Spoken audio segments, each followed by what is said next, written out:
দিয়ে delivery boy শঙ্করদীপ সরকার parcel delivery করে এলাম। আরও কিছু পার্সেল ডেলিভারি করা বাকি আছে।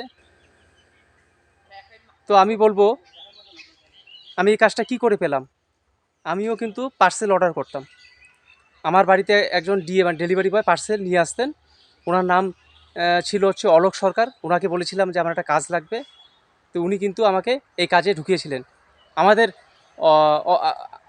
অফিস ছিল ফালাকাটা, তখন কিন্তু ময়নাগুড়িতে অফিস ছিল না। ফালাকাটা থেকে পার্সেল, এই যে বাইকটা দেখতে পাচ্ছেন, এই বাইকের মধ্যে পার্সেল বেঁধে বেঁধে ভারী ভারী ব্যাগ নিয়ে আসতাম, এরকম বড় বড় পিঠে ব্যাগ। সেই ধূপগুড়িতে নামানো হতো পার্সেলগুলো ফালাকাটার থেকে, সেখানে বেঁধে বেঁধে নিয়ে এসে ময়নাগুড়িতে ডেলিভারি করতাম। ময়নাগুড়ি কিন্তু অফিস ছিল না। আমাকে ট্রেনিং করিয়েছিলেন ডেলিভারি বয়, নাম হচ্ছে কৌশিক মল্লিক।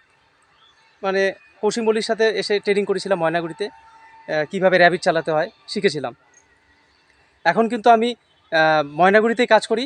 ময়নাগুড়ি আমাদের অফিস, আনন্দনগরের অফিস, এখন NMX অফিস, এখানে কিন্তু আমি কাজ করি। আমি কিন্তু ফালাকাটা অফিস কিন্তু বিদায় দিয়ে দিয়েছি চিরদিনের জন্য। আমি কিন্তু এখন ময়নাগুড়ি অফিসে কাজ করি, মানে ময়নাগুড়ি অফিসের থেকে পার্সেল নিয়ে ডেলিভারি করি ময়নাগুড়িতে 24 পিনকোডে। মানে বেশিরভাগই আমি টাউনে পার্সেল ডেলিভারি করি। তো আমি আপনাদের কাছে প্রার্থনা করছি, মানে জোরহাত করে, খুব তাড়াতাড়ি যাতে আমি একটা ভালো কাজ পেয়ে যাই, আমি যাতে ডেলিভারি কাজটা ছেড়ে দিতে পারি, মানে ময়নাগুড়ি থেকে বিদায় নিয়ে নিতে পারি। যেরকম ফালাকাটাতে বিদায় দিয়ে আমি ময়নাগুড়ি চলে এসেছি। মানে এখন আর ধূপগুড়ি থেকে মাল নিয়ে আসতে হয় না, মানে পার্সেল নিয়ে আসতে হয় না ফালাকাটাতে। এখন ময়নাগুড়ি থেকে পার্সেল নিয়ে ময়নাগুড়িতেই ডেলিভারি করি।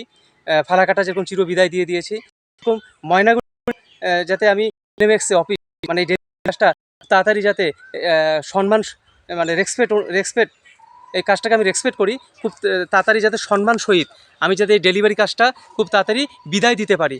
অবশ্যই আমাকে আশীর্বাদ করবেন যাতে আমি এটা খুব তাড়াতাড়ি ভালো কাজ পেয়ে যাই। তো আমি ডেলিভারি বয় শঙ্করদীপ সরকার। আমার ভিডিও ভালো লাগবে অবশ্যই লাইক শেয়ার করবেন, ভালো থাকার চেষ্টা করবেন, সুস্থ থাকার চেষ্টা করবেন।